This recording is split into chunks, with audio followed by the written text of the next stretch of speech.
자, 안녕하세요. 김나가입니다. 오늘은요, 여러분들에게 기본 세차 순서에 대해서 좀 말씀을 드리려고 해요. 이전에 제가 화이트보드를 사용해서 제가 설명하는 영상을 한번 찍은 적이 있습니다. 그때 화이트보드가 이제 빛이 반사가 되고 막 그래가지고 제가 흑칠판을 또 준비했습니다. 흑칠판으로 설명을 해드릴 거고, 여담으로 제가 사실은 이 칠판에 이렇게 막 써가면서 설명하는 거를 굉장히 좋아해요. 그래서 뭐 대학생 때도 제가 공부할 때 물론 노트에서 써서 하는 것도 있지만 칠판에 이렇게 써가면서 남들한테 괜히 나는 책 보고 이렇게 설명을 하는데 그 사람들은 그걸 설명을 본 사람들은 또 이해가 되고 저는 저 나름대로 암기가 되는, 그래서 저는 이 칠판에 대해 설명하는 걸 굉장히 좋아합니다. 그래서 그때도 이제 화이트보드를 활용했는데 이번에는 흑칠판을 사용해서 해보도록 하겠습니다. 일단 이 설명하는 요 영상은요, 본편과는 좀 다르게 그냥 편안하게 뭐 누워서 보시던지 아니면 자기 전에 보시던지, 그래서 편안한 마음으로 봐주셨으면 좋겠고, 이제 이 영상을 보시는 분들이 이제 처음 이제 세차를 할 건데 세차 순서를 잘 모르시는 그런 분들한테 도움이 되고자 좀 나눠서 진행을 할 겁니다. 그래서 이번 영상에서는 아예 처음 하시는 분들, 그래서 세차 순서를 잘 모르시는 분들에게 조금 도움이 되도록 오늘은 기본 5가지 세차 순서에 대해서 말씀을 드릴 거예요. 첫 번째, 냉각. 그 다음에 고압수. 그 다음에 세정. 그 다음에 고압수. 그 다음에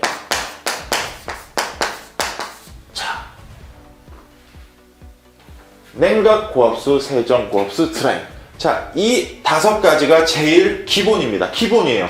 내가 세차를 잘 몰라도 이 5가지만 하게 되면은 무조건 차는 깨끗해집니다. 자, 당연히 이제 깨끗하게 세정하고 헹궈내고 물기를 닦아줬으니까 차는 깨끗해져요. 그 다음에 이거를 어느 정도 마스터 하시고 좀 몸에 숙제화 하신 다음에 다른 과정을 예를 들자면 자, 예를 들자면 음악 제거라든지 아니면은 분필이 다 부러졌네요.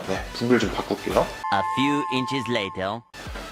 자, 유막 제거라든지 아니면은 휠 세정이라든지 발변 제거라든지, 자, 추가적으로 할 수 있는 과정이 정말 많아요. 자, 근데 내가 이 기본 5가지에 대해서 잘 모르고 있는 상태에서 이거를 하려고 했을 때 유막 제거? 어디다 해야 되지? 고압수 하기 전에 해야 되나? 세정한 후에 해야 되나? 고압수 워시 다 끝내고 이때 해야 되나? 잘 모르실 거예요. 자, 휠 세정. 언제 해야 되지? 세정을 하기 전에 해야 되나? 아니면 미트질하고 나서 해야 되나? 아니면 고압수로 다 헹궈내고 해야 되나? 헷갈리실 거예요. 발변 제거는 언제 해야지? 휠 세정이랑 마찬가지로 이때 해야 되나? 아니 세정하고 나서 해야 되나? 헷갈리실 겁니다. 자, 저는 그 이유를 이렇게 생각해요. 각자 이제 세차하는 환경도 다르고 스타일도 다르고 속도도 다릅니다. 그래서 어떤 사람은 유막 제거를 여기다 하고 어떤 사람은 여기다 하고 다 각자에 따라서 순서가 다 다르기 때문에, 그러면은 이 사람은 이렇게 하는데 나도 이렇게 해야 되나? 근데 이 사람은 따르게 하는데, 그래서 혼동이 와서 세차 순서에 대해서 많이 질문을 하시는 것 같아요. 그래서 저는 세차 순서를 외우려고 하는 게 아니라 세차를 하다 보면은 나는 이때 하는 게 편하다, 그럼 이때 해야지, 그런 식으로 각자 개개인마다 스스로 이해를 하셔서 나는 이때 해야겠다라고 스스로, 제가 알려드리는 게 아니라 오늘 스스로 난 이때 해야지라고 이제 본인 스스로 세차 순서를 정하는 그런 단계가 오기를 저는 바라요. 그래서 그걸 알려드리기 위해서는 가장 먼저 이 기본 5가지부터 먼저 몸에 익으셔야 돼요.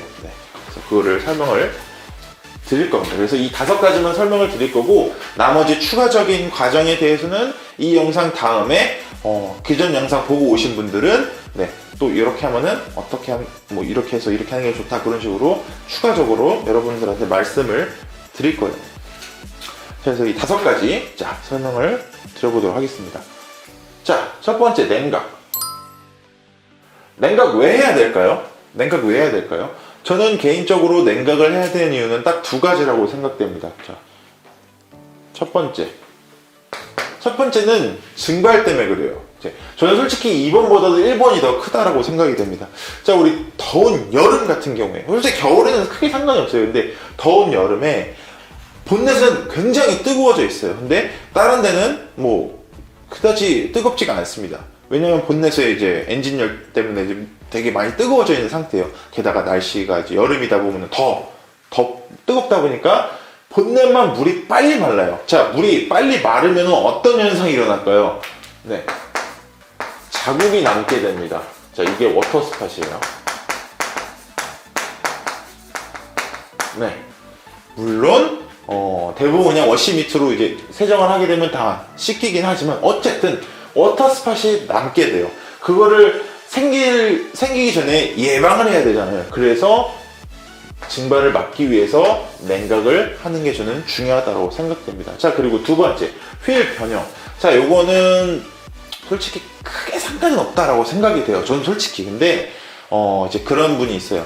조금 과격하게 스포티하게 주행하시는 분들이 예를 들자면 딱 좀 쏘고 와가지고 세차장 딱 오자마자 고압수를 딱 뿌렸을 때 브레이크 쪽은 아직 많이 뜨거워져 있는 상태예요. 그 상태에서 고압수를 탁 쏘게 되면은 휠에 변형이 올 수, 휠이 아니라 브레이크 휠이 아니라 브레이크 디스크 쪽에 변형이 올 수도 있습니다. 그런 사례도 간혹 있어요. 그래서 냉각을 시켜주는 게 좋습니다. 뭐 시간은 그때그때 따라 다른데 많이 더운 상태라면, 많이 뜨거운 상태라면은 최소한 20분에서 뭐 한 넉넉하게 뭐 40분 그 정도 냉각을 시켜줍니다. 자, 그래서 이 시간을 허투루 쓰지 않는 방법이 뭐냐면은 이 냉각 시간에 실내 세차를 하시면 됩니다. 이 시간을 조금 아끼고 싶으시다면, 알차게 활용을 하고 싶으시다면 이때 실내 세차를 하시면 됩니다. 실내 세차 아무리 빨리 해도 최소한 저는 20-30분 걸리거든요. 그때 냉각을 시켜주시면 됩니다. 그래서 그런 식으로 시간을 활용하시면 돼요. 그 다음에 이제 고압수를 쏘게 됩니다. 자, 고압수는요 딱 이것만 아시면 됩니다. 고압수. 자, 고압 플러스 물 숫자 해가지고 물을 그냥 쏘는 게 아니라 고압으로 쏘아요. 만약에 내가 그냥 물만 뿌릴 거면은 고압수 뭐하러 뿌립니까? 그냥 물 바가지로 퍼서 한다든지 아니면은 샤워호스로 한다든지 그런 식으로 하면 돼요. 자, 근데 고압수는 물이랑 에어랑 섞여 있는 겁니다. 자, 그러면은 뭔 뜻이냐면은 고압수는 파란색으로 할게요.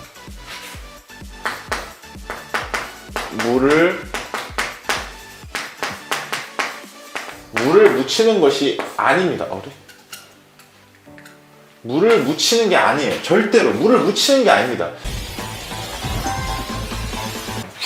막 이렇게 빨리빨리 이렇게 뿌렸어요. 그렇게 하시면 안 된다는 거예요. 자, 그래서 물을 묻히는 게 아닙니다. 절대 아니에요. 물을 묻힐 거면 아까 말씀드린 것처럼 바가지 퍼서 바가지를 이렇게 부어버리든지 아니면 샤워수로 이렇게 물을 뿌리든지 하시면 돼요. 근데 고압수는 물을 묻히는 게 아니라 물로 씻어내는 것입니다. 물로 씻어내는 거예요. 자, 그러면 어떻게 해야 될까요? 물 이렇게 뿌리는 게 아니라 천천히 오염물 이렇게 씻어내는 그 방향대로 빗자루 쓸듯이 이렇게 하셔야 되는 거예요. 그리고 두 번째, 물을 씻어내기 때문에 어떻게 해야 되냐? 위에서 아래로. 아래부터 하고 위에 하면은 위에 또 오염물이 다시 밑으로 내려오죠. 물로 씻어내는 것이기 때문에 위에서 아래로 하는 겁니다. 그래서 위에서 아래로 하는 겁니다. 요것만 알면 돼요. 또 이런 분도 있을 거예요. 아니, 우리 세차할 때 뭐 모르시는 분도 있으실 거예요. 근데 이제 말씀드릴게요. 세차할 때 이제 프리워시라는 걸 하시게 될 겁니다. 나중에 프리워시. 이 프리워시 필수 아니에요? 왜 이 과정이 없어요? 라고 말씀하는 분들이 계실 수도 있어요. 자, 근데 프리워시는요 필수가 아닙니다. 필수 아니에요. 고압수를 충분히 다 쏘신다면 웬만한 오염물은 다 내려갑니다. 근데 내가 고압수를 이제 쏘고 이제 세정을 들어가기 전에 보니까 동영상을 싹 보니까 도장면이 고압수를 내가 꼼꼼하게 쌌는데 더러워요. 그럴 때 프리워시를 하는 겁니다. 그럴 때. 자, 근데 그 이유를 알지 못한 상태에서 남들이 프리워시를 하니까 저렇게 하는 거구나 해서 나도 따라 하게 된다면은 프리워시를 왜 쓰는지 정확하게 이유를 모르는 상태에서 하는 거예요. 그래서 저는 개인적으로 고압수를 먼저 잘 쏠 줄 알아야 된다고 생각이 됩니다. 그래서 고압수를 이렇게 충분히 쏘고 세정을 이제 하려고 할 때 더럽네? 이때 차라리 이때 프리워시를 들어가야 된다고 생각을 해요. 고압수를 쏘고 나서 이제 좀 세정하기 좀 찝찝하니까 프리워시를 추가로 해주는 과정. 저는 그렇게 생각됩니다. 프리워시가. 근데 고압수를 쏘고 나서 프리워시를 하고 세정을 하는 이 과정을 계속 반복 하다 보면은 이렇게 돼요. 나는 어차피 고압수를 쏘고 나서 프리워시를 항상 하더라. 그러면은 또 고압수 좀 아끼자. 그러면 그때 가서 프리워시를 이쪽으로 해도 되는 거예요. 그때 가서 내 차는 어차피 프리워시를 맨날 하더라. 나는 그렇기 때문에 그냥 프리워시를 앞에 해도 되겠다. 그래서 제가 모든 영상에서 고압수가 제일 우선이라고 말씀을 드리는 거예요. 프리워시를 말씀 안 드린 이유가 제가 프리워시 맨날 꼭 하세요라고 하면은 이 영상을 보시는 이 오너님들이 프리워시가 필수라고 생각하고 프리워시를 다 하게 돼요. 이유는 모른 채. 그래서 프리워시를 저는 말씀을 안 드리는 겁니다. 그래서 내가 프리워시를 어차피 앞으로 그냥 해도 되겠다라고 한다는 게 자기 스스로 이제 판단이 선 거예요. 그래서 나는 이렇게 해도 되겠네 라고 판단이 선 거예요. 그게 외운 게 아니라 스스로 이해를 했기 때문에 저는 그런 판단이 가능했다라고 생각이 됩니다. 저는 여러분들한테 그런 걸 바라는 거예요. 그렇게 하고 나서 세정을 하게 되죠. 자, 여기서 말하는 세정은 자, 위트질과 버킷으로 헹구면서 이걸 쓴 이유가 뭐냐면요, 이 세정에 대한 개념을 조금 잘못 알고 계시는 분들이 간혹 있어서 그거를 설명드리려고 한 겁니다.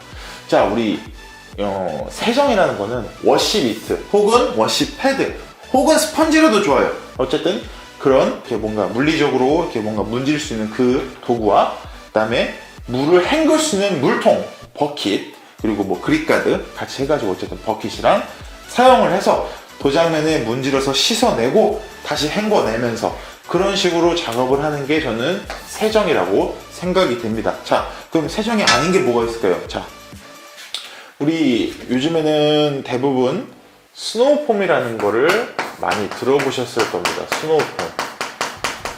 자, 이 스노우폼은요, 세정이 아닙니다. 프리워시예요. 이 프리워시. 스노우폼은요, 도장면에 싹 뿌려놓고 좀 기다려. 오염물아, 뿌려라. 그 다음에 고압수로 씻어내서 세정 들어가기 전에 도장면을 최대한 깨끗하게 만들어주는 과정이 스노우폼이에요. 그런데 이제 이 스노우폼을 도장면에 세정으로 쓰기 위해서 고압수하고 나서 스노우폼을 싹 뿌려요. 그 다음에 그냥 문지르는 워시 밑으로 그냥 문대버립니다. 자, 그렇게 되면 뭐가 빠지죠? 헹구는 과정이 빠지게 됩니다. 그러면 어떻게 될까요? 오염물이랑 같이 밀어버리기 때문에 수월이 생길 확률이 증가합니다. 수월은 은으로 말씀드리면 기스예요. 이 수월이 증가하게 되는데, 자, 우리가 장기적으로 이 세차를 하는 이유가 뭡니까?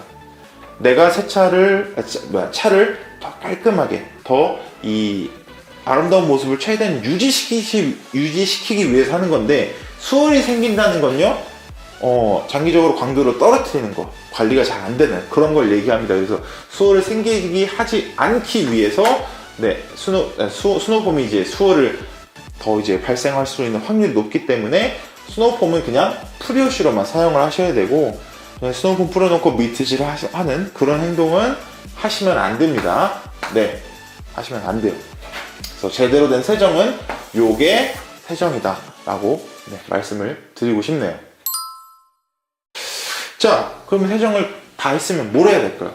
헹궈내야겠죠. 다시 고압수로 네, 헹궈내 줍니다. 이때는 얘보다는 조금 덜 꼼꼼하게 해도 돼요. 그렇다고 해서 뭐 대충 하라는 건 아니고, 이때 고압수는 네, 거품과 오염물을 헹궈내 주는 겁니다. 이제 세정을 해줬으니까 오염물이 어느 정도 씻겨 내려가잖아요. 그래서 거품이랑 오염물이랑 씻겨 내려가는 그 작업만 해주시면 됩니다. 그 다음에 마지막에 드라잉이에요. 자, 지금 고압수, 세정, 고압수 이때 딱 이 과정을 딱 하고 나면은 내 차는 깨끗해져 있는 상황입니다. 그래서 드라잉을 하게 되죠. 드라잉은 항상 도장면이 깨끗해졌을 때 하는 거예요. 저는 개인적으로 제가 워시를 하기 전까지는 도장면에 손을 대지 않습니다. 나중에 제가 영상으로 추가로 말씀드릴 건데, 도장면 위에 먼지 있는 상태에서 손이 이렇게 딱 대잖아요. 이게 뭐 예를 들자면 슬립감 확인한다고 이렇게 비비잖아요. 바로 수월이 생깁니다. 그래서 이때 이 기본 세정이 다 끝내고 나서야 내가 도장면에 뭐 타올로 물기를 닦아야 된다든지 버핑 타올을 쓴다든지 그런 작업을 할 수 있어요. 그래서 다 이때가 다 세정이 딱 끝난 상황이기 때문에 드라잉을 이때 실시를 해줍니다. 드라잉 타월이라는 거를 사용을 해서 물기를 닦아줍니다. 추가로 드라잉 하면서 좀 추가로 써주면 편한 게 에어건이에요. 에어건. 자, 에어건은 어디에 주로 사용하냐면요. 그릴, 앞에 프론트 그릴, 백미러, 그 다음에 유리 틈새, 마지막으로 주유구. 뭐 추가로 말씀드리자면 뭐 뒷번호판,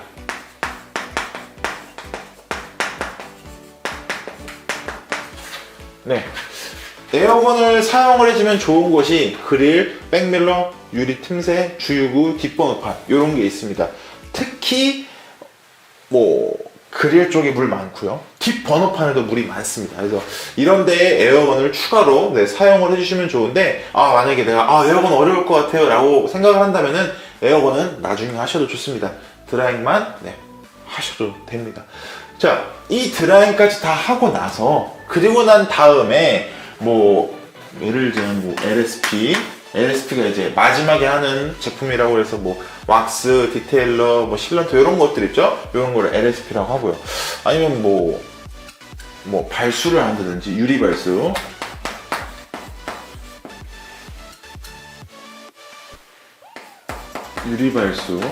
아니면 뭐 드레싱, 뭐 이런 것들 있죠. 드라잉을 다 하고 나서 이제 다른 과정을 해주시면 됩니다. 자, 근데 이번 영상에서는 제가 그거를 말씀 안 드릴 거예요. 왜냐하면 아까 말씀드렸다시피 이 영상을 보고 계신 오너님들은 분명히 새 차에 대해서 아무것도 모르시는 분들이란 말이에요. 그런 분들한테 LSP는 뭐 어떤 과정이고 해야 되고 이런 이유 때문에 해야 되고 그렇게 되면 머리가 복잡해지실 거예요. 그래서 네, 오늘 설명은 제가 여기까지만 딱 드릴 겁니다. 드라잉까지만. 네, 딱 이 드라잉까지만 딱 드릴 거예요.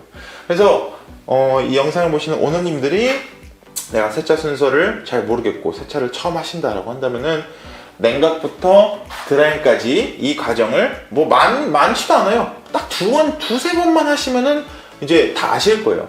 그래서 이거를 두세 번 정도 하고 난 다음에 제가 곧 올릴 다음 영상을 참고하셔서 조금씩 레벨업을 하시면 좋을 것 같습니다. 네, 이 정도면 될 것 같아요. 그래서 이거 어느 정도 수탄하시고 다음 영상에서는 제가 뭐 드라잉 하고 나셨을 때 여러분들이 어떤 증상을 겪었든지 뭐 이런 증상을 겪지 않으셨나요? 이런 식으로 서로 이렇게 공감 내용성도 하면서 추가적으로 설명을 해드릴 수 있을 것 같아요. 그래서 오늘 영상은 여기까지 하도록 하겠고요. 영상을 보시고 나서 궁금한 점이 있으시면은 댓글 달아주세요. 댓글 달아주시면 제가 일일이 한 분씩 다 남겨드릴 겁니다. 오늘 영상은 여기까지 하도록 하겠고요. 네, 저는 또 다음 영상에서 뵙도록 하겠습니다.